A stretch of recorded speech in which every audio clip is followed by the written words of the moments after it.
Hello everyone. So we will be doing chapter 15 of illustrated textbook for pediatrics, which is infection and immunity. Infections are the most common cause of acute illness in children. Features of infection and immunity in children are worldwide acute respiratory infections, diarrhea, neonatal infection, malaria, measles, and HIV infections, often accompanied by undernutrition, are responsible for the deaths of more than 2.3 million children under 5 years of age annually.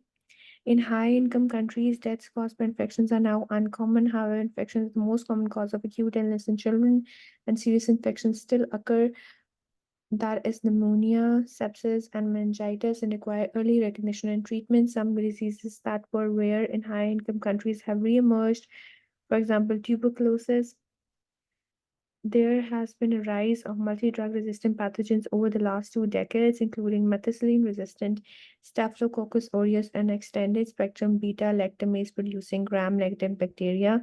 With air travel, imported tropical diseases are now encountered in all countries. Air travel has also contributed to epidemics spreading more rapidly and more widely. For example, severe acute respiratory syndrome, SARS, caused by SARS coronavirus and H1N1 influenza virus. Immunization has played a major role in reducing morbidity and mortality of infections throughout the world. The febrile child, most febrile children have a brief and self-limiting viral infection. Mild localized infections, for example, otitis media or tonsillitis, may be diagnosed clinically. The clinical problem lies in identifying the relatively small proportion of children with a serious infection which needs prompt treatment. Clinical features: when assessing a febrile child, consider the following. How is fever identified in children? Parents usually know if their child has been febrile in hospital. It is measured if less than 4 weeks of age by electronic thermometer in the axilla. If aged 4 weeks to 5 years, by electronic or chemical dot thermometer in the axilla or infrared tympanic thermometer. A fever in children is a temperature over 37.5 degrees Celsius. In general, axillary temperature underestimates body temperature by 0.5 degrees Celsius. How old is a child? Febrile infant less than 3 months of age can present with non-specific clinical features and have a bacterial infection which cannot be identified reliably on clinical examination alone.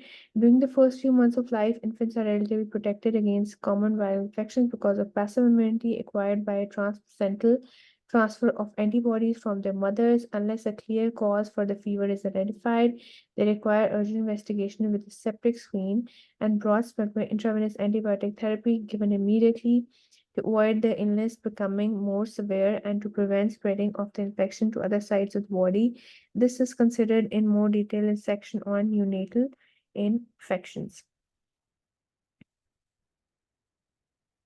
These are the worldwide causes of death in children less than 5 years. In 2015, 40%, the 5.9 million deaths of children under 5 years of age were due to infection.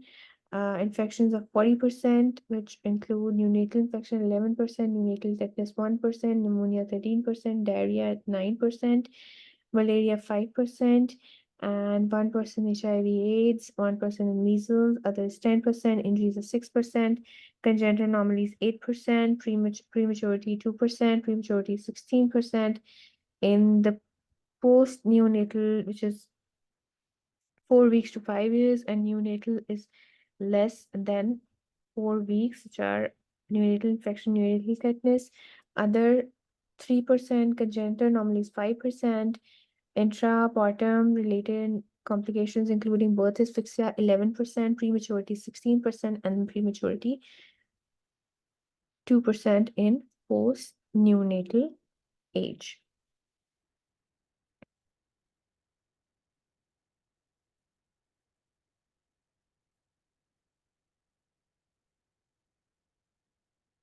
This is the serum immunoglobulin antibody levels in fetus and infants. When maternal immunoglobulin levels decline, infants become susceptible to viral infections. And serum immunoglobulin levels, maternally transferred IgG after birth to 1 year, total IgG declines, IgM and IgG and IgA. Septic screen includes blood culture, full blood count, include differential white blood cells, white cell count, acute phase reactant CRP, and urine sample. Consider if indicated chest X-ray, lumbar puncture unless contraindicated, rapid antigen screen on blood, cerebrospinal fluid, and urine, meningococcal and pneumococcal polymerase chain reaction on blood and CSF samples, PCR for viruses in CSF, especially herpes simplex viruses and enteroviruses. And number three, are there any risk factors for infection? These include illness of other family members, specific illness prevalent in the community, lack of immunization, recent travel abroad, consider malaria, typhoid, and viral hepatitis, contact with animals, consider brucellosis, Q fever, and hemolytic uremic syndrome caused by E. coli. Increased susceptibility from immunodeficiency. This is usually secondary. For example, post-auto splenectomy in sickle cell disease or splenectomy or nephrotic syndrome resulting in increased susceptibility to encapsulate organism, strep pneumonia, Haemophilus influenza, and Salmonella species. Or really primary immunodeficiency in countries with high prevalence of HIV infection, undiagnosed HIV infection in the child must be considered. How ill is the child? Red flag features suggesting serious illness and the need for urgent investigation treatment add fever over 38 degrees Celsius if age less than 3 months or over 39 if 3 months to 6 months of age. Color pale, mottled or cyanos, level of consciousness is reduced, neck stiffness, bulging fontanelles, status epilepticus, focal neurological signs of seizures, significant respiratory distress, bile stain, vomiting, severe dehydration or shock. Is there a rash? Rashes often accompany febrile illnesses. In some, the characteristic of a rash and other clinical features lead to the diagnosis of purpuric rash and meningococcal septicemia. In many, a specific diagnosis cannot be made clinically. Is there a focus for infection? Examination may identify a focus of infection. If identified, investigation and management will be directed towards its treatment. However, if no focus is identified, this is often because it is the prodromal phase of a viral illness, but may indicate a potentially serious bacterial infection, especially urinary tract infection or septicemia.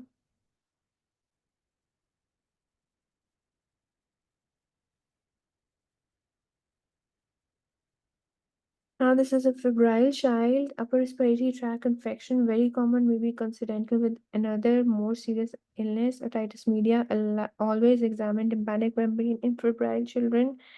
Tonsillitis, erythema or exudate on the tonsils, viral croup, bacterial tracheitis, pneumonia, fever, cough, raised respiratory rate, chest recessions, abnormal auscultation. In infants, auscultation may be normal, diagnosis may require chest X-ray. Septicemia can be difficult to recognize absence of rash before shock develops. Early signs are tachycardia, tachypnea, and poor perfusion. Need to start antibiotics on clinical suspicions without waiting for culture results.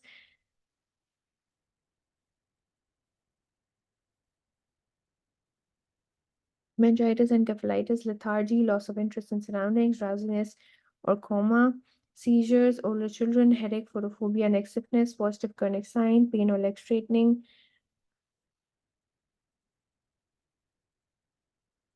Younger children and infants, non-specific symptoms and signs, raised intracranial pressure, reduced conscious level, abnormal pupillary responses, abnormal posturing, Cushing triad, bradycardia, hypertension, abnormal pattern of breathing, late signs. Purpura edema, bulging fontanelle infants, opisthotonous separate section of head and neck, head and back, seizure, febrile seizures, meningitis or encephalitis, periorbital cellulitis, redness and swelling of the eyelids may spread to orbit of the eye, rash, viral exanthem, purpura for meningococcal infection, urinary tract infection, urine sample needed for any serious ill young child or any febrile illness that does not settle, abdominal pain, appendicitis, pyelonephritis, hepatitis, diarrhea, gastroenteritis, fever, blood and mucus in the stool, Shigella, Salmonella, and Campylobacter, osteomyelitis, or septic arthritis, suspect of painful bone or joint or reluctance to move limb, prolonged fever. Management: children who are not seriously ill can be managed at home with regular reviews by the parents as long as they're given clear instructions uh, for example, what clinical features should prompt reassessment by a doctor. Children who are significantly unwell, particularly if there is no focus on infection, will require investigation of and observation of treatment in a pediatric assessment unit, accident and emergency department, or children's ward. A septic screen will be required. Parental antibiotics should be given immediately to seriously unwell children, for example, third generation cephalosporins such as cefotaxime less than 1 month old who has been discharged from hospital, high dose ceftriaxone more than 1 month old. In infants under 1 month of age, ampicillin is added to cover for listeria infection. Acyclovir is given if herpes simplex virus encephalitis is suspected. Supporting care is given as indicated. The use of antipyretic agents should be considered in children with fever who appear distressed or unwell. Either paracetamol or ibuprofen can be used. They can be given sequentially if a single agent achieves only limited response. Evidence antipyretics prevent febrile seizures lacking. There are detailed National Institution for Health and clear excellence guidelines for the management of children under 5 years of age with fever. Summary: the febrile child, upper respiratory tract infection is a very common cause. Check for otitis media. Serious bacterial infection will be considered if there is no focus of infection, especially urinary tract infection or septicemia, or there are red flag features of potential life-threatening illness. The younger the child, the lower the threshold for performing septic screen and starting antibiotic. Serious life-threatening infections, sepsis is considered in chapter 6. Meningitis occurs when there is inflammation of the meninges covering the brain. This can be confirmed by finding white blood cells in the cerebrospinal fluid. Viral infections are the most common cause of meningitis, and most are self-resolving. Bacterial meningitis may have severe consequences. Tuberculous meningitis is rare in countries with low TB prevalence. TB meningitis mainly affects children under 5 years of age. Fungal and parasitic meningitis are rare in children and predominantly affect immunocompromised individuals. Causes of non-infectious meningitis include malignancy and autoimmune diseases. Bacterial meningitis: over 80% participants in the UK are younger than 16 years of age. Bacterial meningitis means a serious infection in children with 5% to 10% mortality. Over 10% survivors are left with long-term neurological impairment. Pathophysiology: bacterial infection of the meninges usually follows bacteremia. Much of the damage caused by meningeal infection results from the host response to infection and not from the organism itself. The release of inflammatory mediators and activated leukocytes together with endothelial damage leads to cerebral edema, raised intracranial pressure, and decreased cerebral blood flow. The inflammatory response below the meninges causes a vasculopathy, resulting in cerebral cortical infarction, and fibrin deposits may block the resorption of CSF, while the arachnoid villi result in hydrocephalus. Organisms that commonly cause bacterial meningitis vary according to the child's age. They have changed over time with the introduction of conjugate vaccine against influenza type B, meningococcal group C, and recently ACY&W, and multiple pneumococcal serotypes. The effect of the introduction of a new recombinant group B meningococcal vaccine remains to be seen on both the individual and at the population level. Presentation: the clinical features are listed in figure, and the early signs and symptoms of meningitis are non-specific, especially in infants and young children. Only children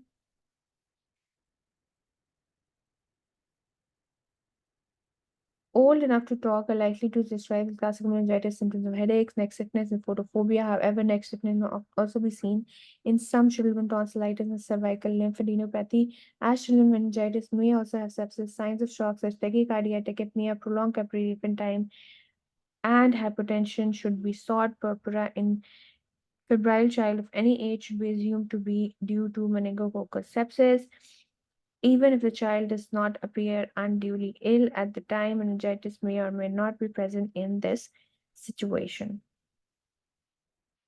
So the investigations are also shown, are listed in figure 14.4 above, and those are uh, that we see. These are the organisms. Number table 15.1: calcium causing bacterial meningitis according to age.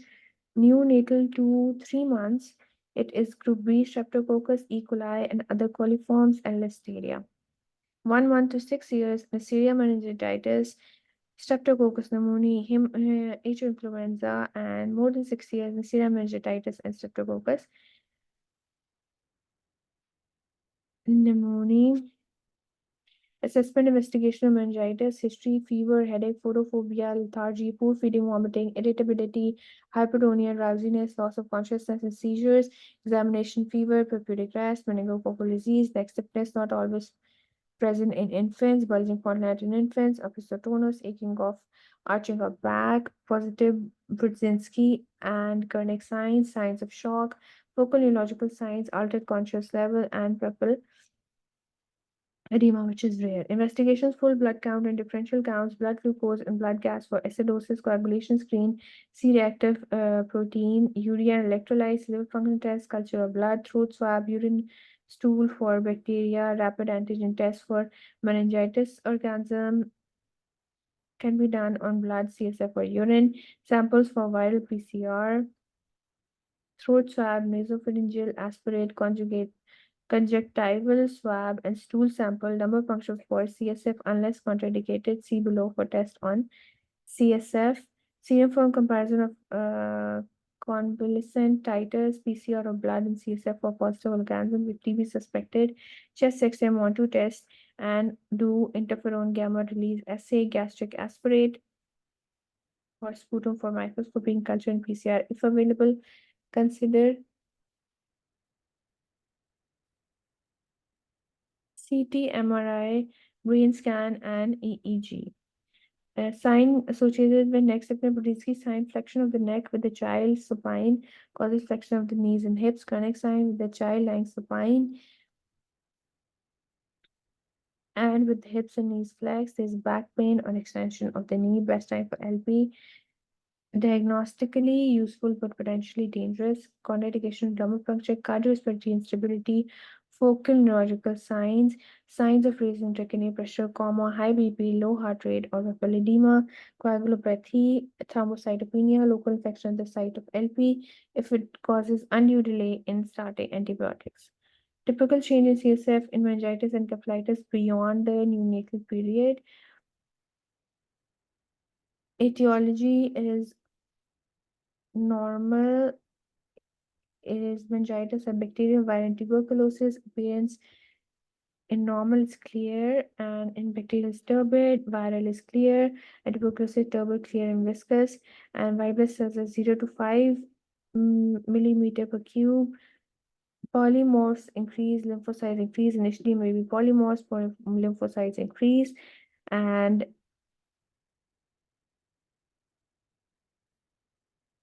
in protein is 0.15 to 0.4 gram per liter. Bacterial is increased, viral is normal, and tuberculosis is increased. And more than 50% of blood, glucose more than 50% of blood. And in bacterial is decreased, and viral and normal are decreased, and tuberculosis is decreased. And in encephalitis, etiology is viral and unknown. Appearance is clear, normal or increased lymphocytes, and normal or increased proteins, and normal decreased glucose. Now, investigations, the essential investigations are listed. Lumbar punctures are performed to obtain CSF to confirm the diagnosis, identify the organism responsible and antibiotic sensitivities.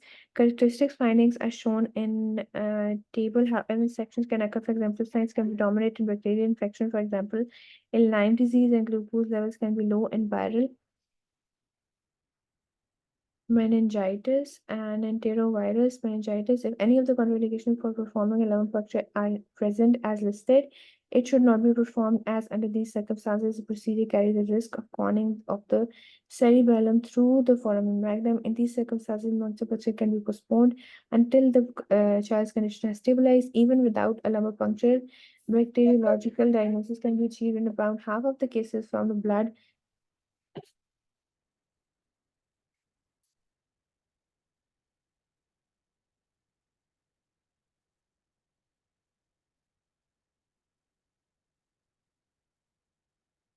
by culture, polymerase chain reactions, and rapid antigen screens can be performed on blood and urine samples. Throat swabs should also be obtained for bacterial culture and viral PCRs. A serological diagnosis can be made on convalescent serum 4 weeks to 6 weeks after the presenting illness if necessary.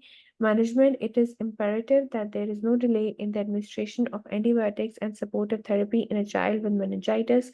The choice of antibiotics will depend on the likely pathogen, and third generation cephalosporin and ceftriaxone is the preferred choice to cover the most common bacterial causes, although still relatively rare in the UK. Pneumococcal resistance to penicillin cephalosporin is increasing rapidly in certain parts of the world. The length of the course of antibiotics given depends on the causative organism and clinical responses.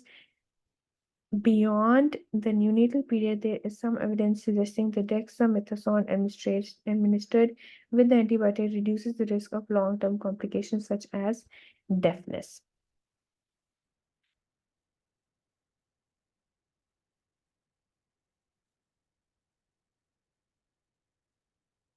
Cerebral complications: these include hearing impairment, inflammatory damage to the cochlear hair cells may lead to deafness.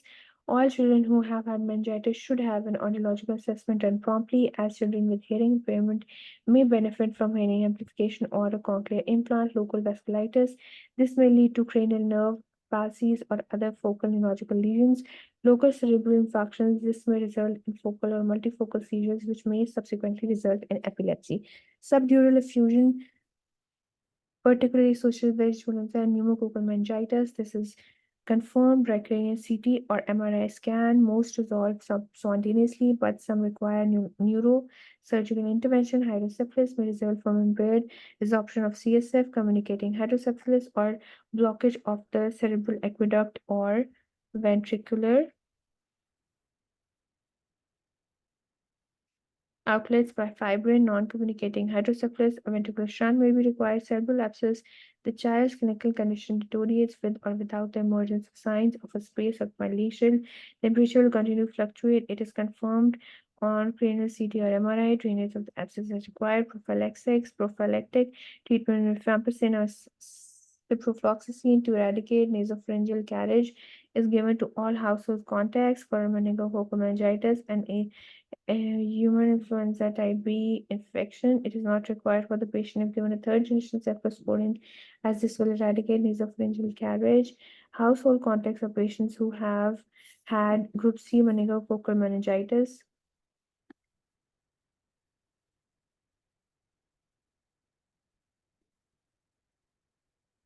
should be vaccinated with the meningococcal group C vaccine. Partially treated bacterial meningitis: children are frequently given oral antibiotics for the nonspecific febrile illness. If they have early meningitis, this partial treatment with antibiotics may cause diagnostic problems. CSF examination shows a markedly raised number of white cells, but cultures are usually negative. Rapid antigen screens and PCR are helpful in these circumstances where the diagnosis is suspected clinically. A full course of antibiotics should be given. Viral meningitis: more than two-thirds of central nervous system infections are viral. Causes include enterovirus, epivirus, adenovirus, and mumps. Mumps meningitis is now rare in the UK due to the MMR vaccine. Viral meningitis is usually much less severe than bacterial meningitis. In most cases, makes a full recovery. Diagnosis of viral meningitis can be confirmed by culture, PCR of CSF, stool, urine, nasopharyngeal aspirates, and throat swab, as well as serology. Uncommon pathogen and other causes: where the clinical course is atypical and there is failure to respond to antibiotic and supportive unusual cancers, the mycoplasma species of Brutillia, uh, such as live disease, TB, or fungal infection need to be considered. Uncommon pathogens are particularly likely in children who are immunocompromised, that is, with immunodeficiency or receiving chemotherapy or immunosuppressive medications. Recurrent bacterial meningitis may occur in the immunodeficient children or in those with structural abnormalities of skull or meninges that facilitate bacterial access.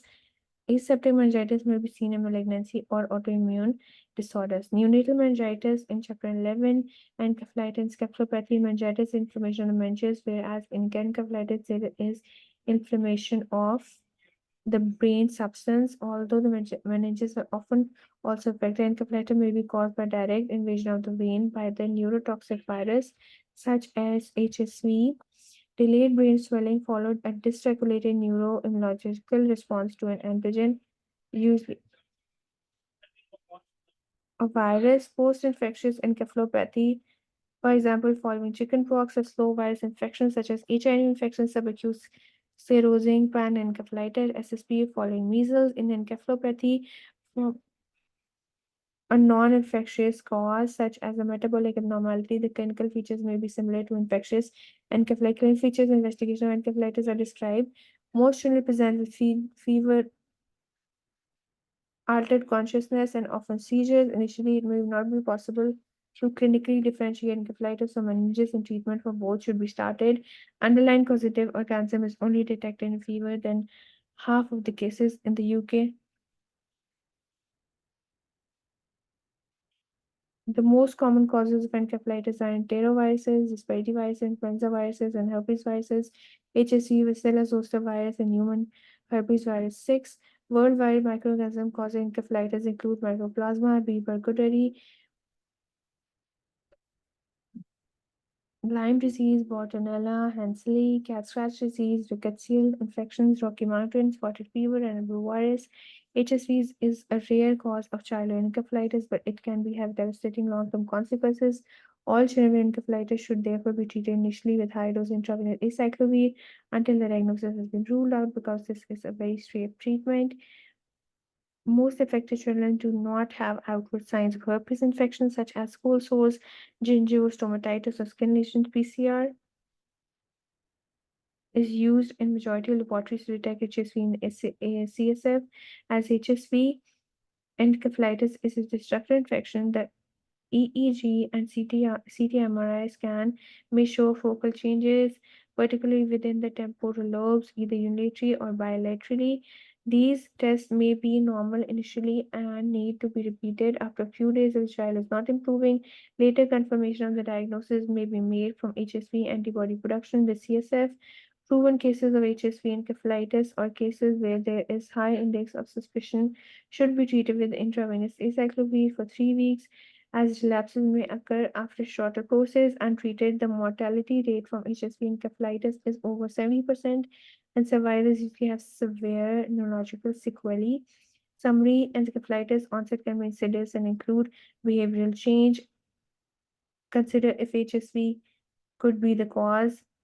Treat potential HSV with parenteral high-dose acyclovir until his diagnosis is excluded. Toxic shock syndrome, toxin producing as aureus and group A streptococcus can cause a Streier syndrome, which is characterized by fever over 39 degrees Celsius, hypertension, diffuse erythematous macular rash. The toxin can be released from infection at any site, including small abrasions or burns, which may look minor. The toxin acts as a super antigen, and in addition to the aforementioned features, causes organ dysfunction, including mucositis conjunctivae, oral mucosa, genital mucosa, and GIT dysfunction, vomiting, diarrhea, renal impairment, liver impairment, clotting abnormalities, and thrombocytopenia. CNS altered consciousness, intensive care support is required to manage the shock. AS infection should be surgically debrided. Antibiotics often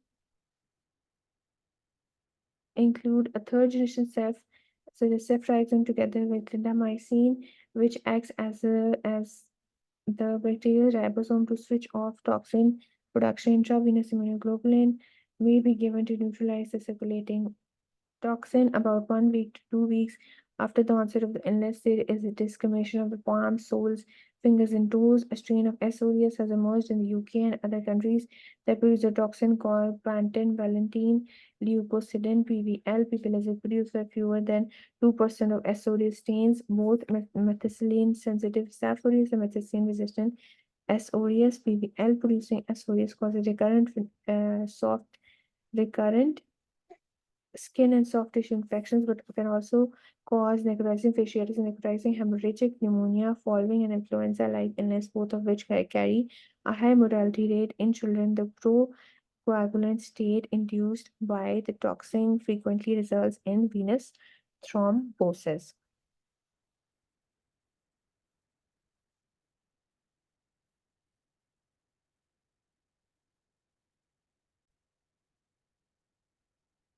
Necrotizing fasciitis and cellulitis. This is a rare severe subcutaneous infection, often involving tissue planes from the skin down to fascia and muscle. The area involved may enlarge rapidly, leaving poorly perfused necrotic areas of tissue.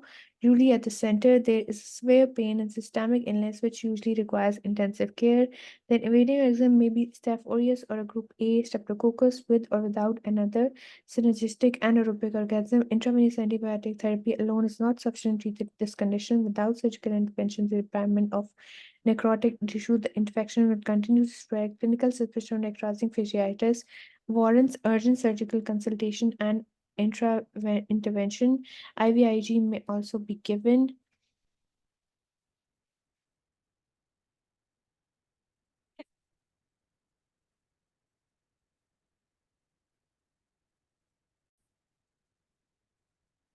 Specific bacterial infections, meningococcal infection is a disease that strikes fear into both parents and doctors, as it can kill previously healthy children within hours.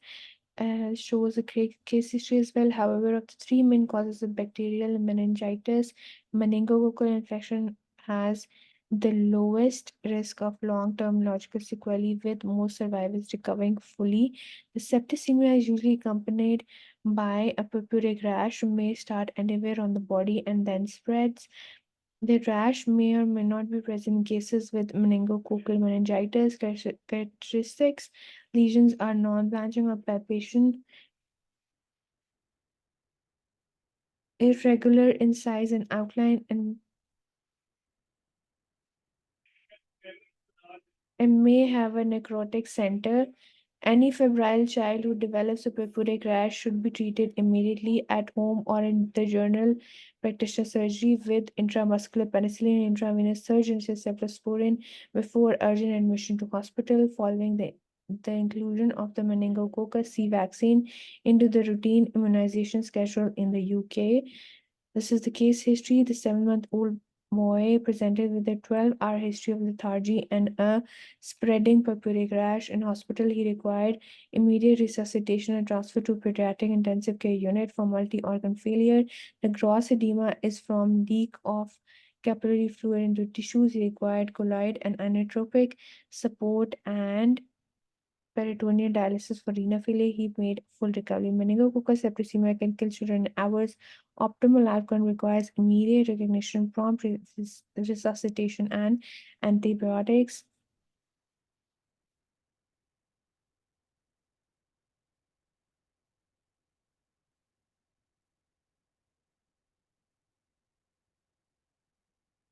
Any febrile child with purpuric rash should be given intramuscular benzyl penicillin immediately, transferred urgently to hospital. This is rash or meningococcal infection, characteristic purpuric skin lesions, irregular in size and outline, and with a necrotic center.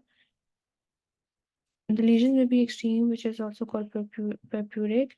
Fulminans, group B, meningococcal cause the majority of disease, and as polysaccharide conjugate vaccines against group A, B, C, meningococcal have now been developed and incorporated into the immunization schedule.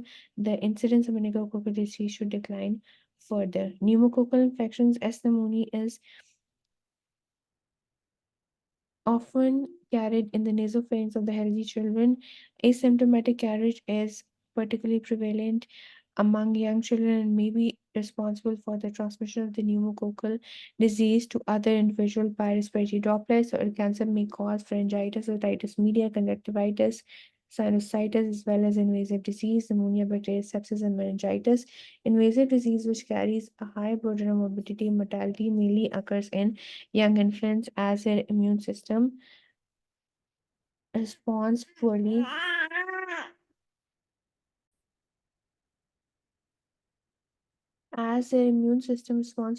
to encapsulated pathogens such as pneumococci. With the inclusion of 13-valent pneumococcal vaccine covering 13 different serotypes into the routine immunization schedule in the UK, the incidence of invasive disease has declined. Children at increased risk Due to hyposplenism, asplenism should also be given daily prophylactic penicillin to prevent infection by strains not covered by the vaccine. Now, the summary: pneumococcal infection causes not only minor infections such as otitis media, but also severe invasive diseases. Susceptibilities increased in hyposplenism, for example, sickle cell disease and nephrotic syndrome. A 13-valent pneumococcal vaccine is included in the UK standard immunization schedule. H. influenza infection. HIV was an important cause of systemic illness in children, including otitis media, pneumonia, epiglottitis, cellulitis, osteomyelitis, and septic arthritis, and was the second most common cause of meningitis in UK. Immunization has been highly effective, and HIV now rarely causes systemic disease. H. influenza infection can cause severe invasive infections, including sepsis and meningitis. H. influenza type B is now rarer following the introduction of the HIV vaccine. Staphylococcal and group A streptococcus infections.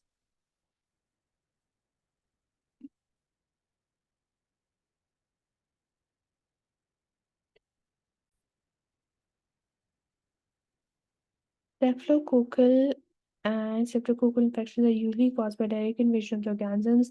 They may also cause disease by releasing toxins which act as superantigens, whereas conventional antigens stimulate only a small subset of T cells which have a specific antigen receptor. Superantigens bind to a part of T cell receptor which is shared by many T cells and therefore stimulates massive T cell proliferation, cytokine release. Other diseases following streptococcal infections such as post-streptococcal glomerulonephritis and rheumatic fever are immune mediated. Impetigo, this is localized, highly contagious staphylococcus or streptococcal cell infection, most commonly occurring in infants and young children. It is more common in children with pre-existing skin disease. For example, atopic eczema lesions are usually on the face, neck, and hands and begin as erythematous macules and that may become vesicular, pustular, or even bullous. Periorbital cellulitis should be treated promptly with intravenous antibiotic to prevent spreads into the orbit. Staphylococcus aureus syndrome, its appearance must not be mistaken from a scar from non-accidental injury.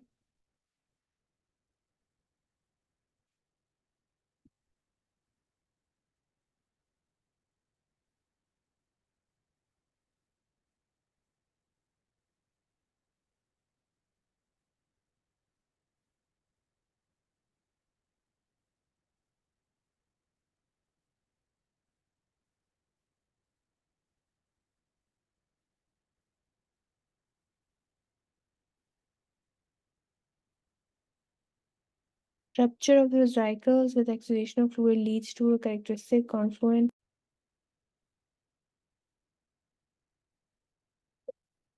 Infection is readily spread to adjacent areas and other parts of the body for auto-inoculation of the infected exudate. Topical antibiotics, for example, mupirocin, are sometimes effective for mild cases.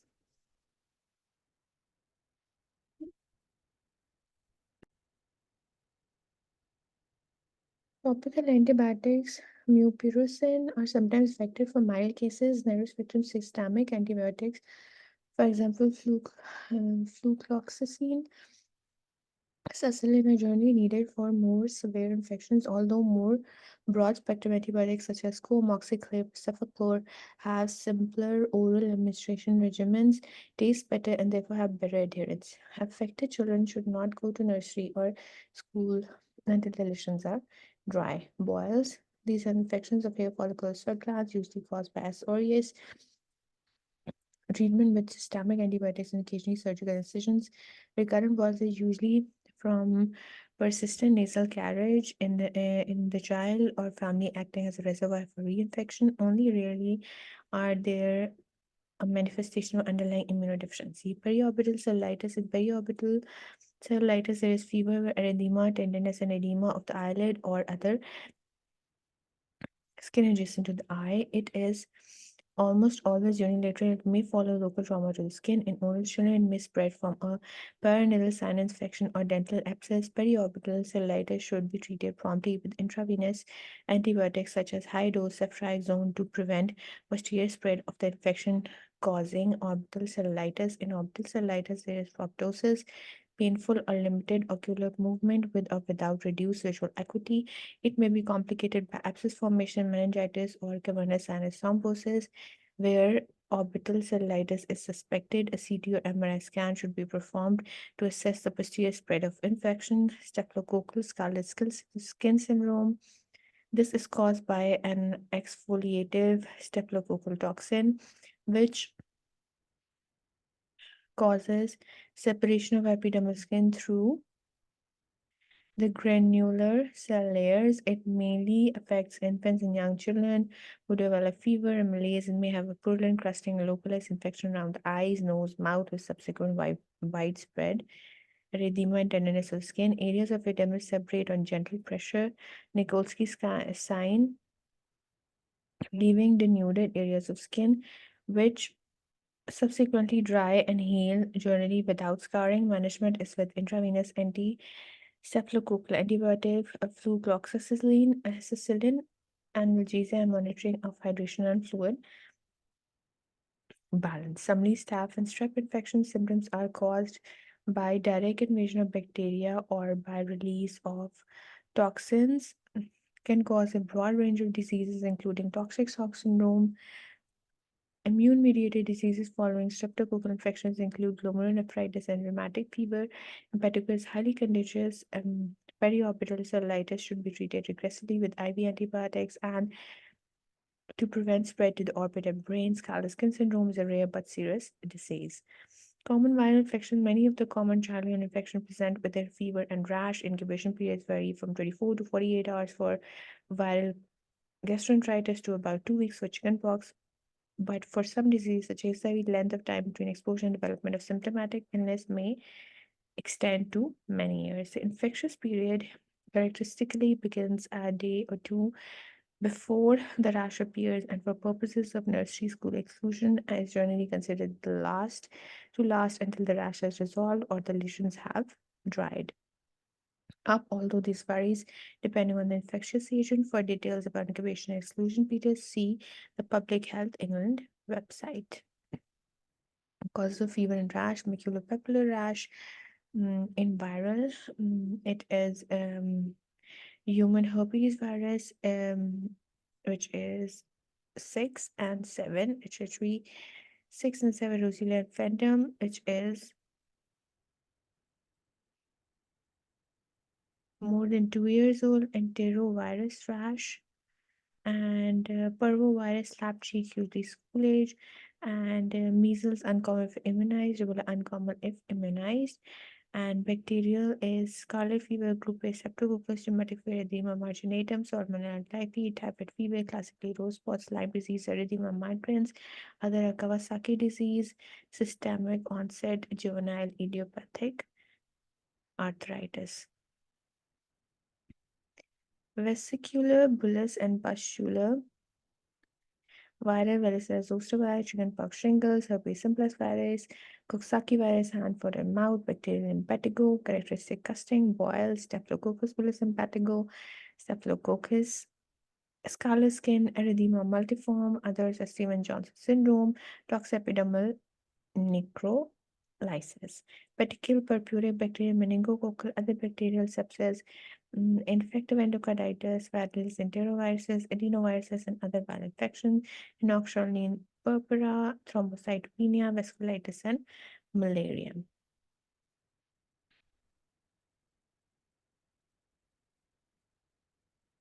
These are the human herpes viruses.